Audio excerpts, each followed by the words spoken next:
আমেরিকার এক অঙ্গরাজ্যে ভয়াবহ দাবানলে ব্যাপক ক্ষয়ক্ষতি হয়েছে। বিষয়টাকে অনেকে আল্লাহর গজব হিসাবে দেখছেন। এটা আসলেই কি তা কিনা, এই জন্য উল্লাস করার সুযোগ আছে কিনা।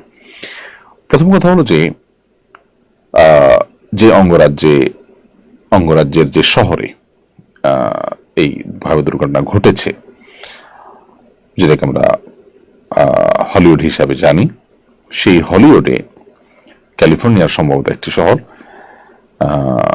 এখানে যে ভয়াবহ দাবানল 2 দিন যাবৎ জ্বলে পুড়ে সব ছাই করে দিচ্ছে, এটি সন্দেহাতীত ভাবে একটা সিগনিফিকেন্ট বিষয় এবং এটা নিশ্চয়ই আমাদেরকে একটা ইঙ্গিত করে, একটা ইন্ডিকেট করে যে সেখানে বিশেষ করে গোটা বিশ্বে অশ্লীলতাকে ছড়িয়ে দেওয়ার জন্য যেভাবে ওখানকার তথাকথিত তারকারা, যাদের বসত বাড়ি ইত্যাদি পুড়েছে বলে খবরে এসেছে, তারা যেভাবে কাজ করে চলেছেন এবং যুগ যুগ ধরে সহস্র মানুষের চরিত্রকে ধ্বংস করবার জন্য যাদের ভূমিকা রয়েছে, আল্লাহর পক্ষ থেকে এটি একটি আযাব হিসাবে বা আল্লাহর পক্ষ থেকে শাস্তি হিসেবে এটা কোনো ইন্ডিকেট হতে পারে, সেটাকে মোটেও উড়িয়ে দেওয়া যায় না। কিন্তু আসলে যেহেতু কোনো নবী রাসূল নেই, কোন ঘটনা কি জন্য ঘটেছে, আল্লাহ সুবহানাহু ওয়া তাআলা ঠিক কি কারণে সেটি ঘটিয়েছেন, সেটি আসলে আমরা কেউই ধারণা করে বলতে পারবো না নিশ্চিতভাবে।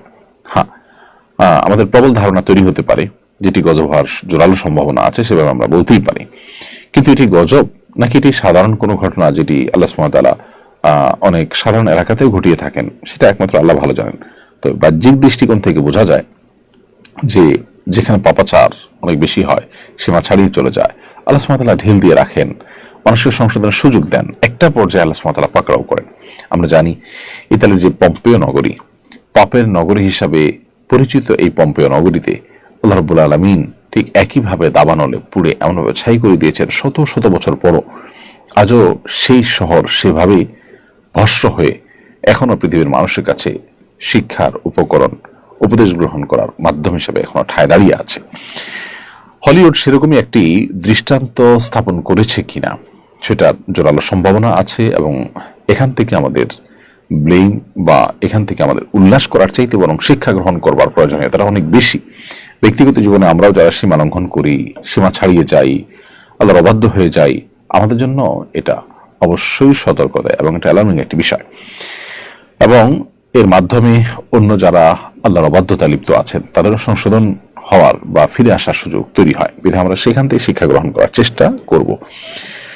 গাজাও পুড়ছে এবং এই হলিউড শহরও পুড়ছে। পার্থক্য এটুকু যে গাজার মানুষগুলো আল্লাহর প্রতি বিশ্বাসী হওয়ার কারণে, আখিরাতে বিশ্বাসী হওয়ার কারণে দুনিয়া পুড়ে গেলেও তাদের আসলে সব পুড়ে যাবে না, অনন্ত অসীমকালের আসল জীবনের সব তাদের বেঁচে থাকবে ঠিকই। কিন্তু যাদের আখিরাতের প্রতি বিশ্বাসী নেই, তাদের দুনিয়াটাই যদি পুড়ে যায় তাহলে থাকেটা কি? আল্লাহ তাআলা আমাদের এখান থেকে শিক্ষা গ্রহণ করবার তৌফিক দান করুন।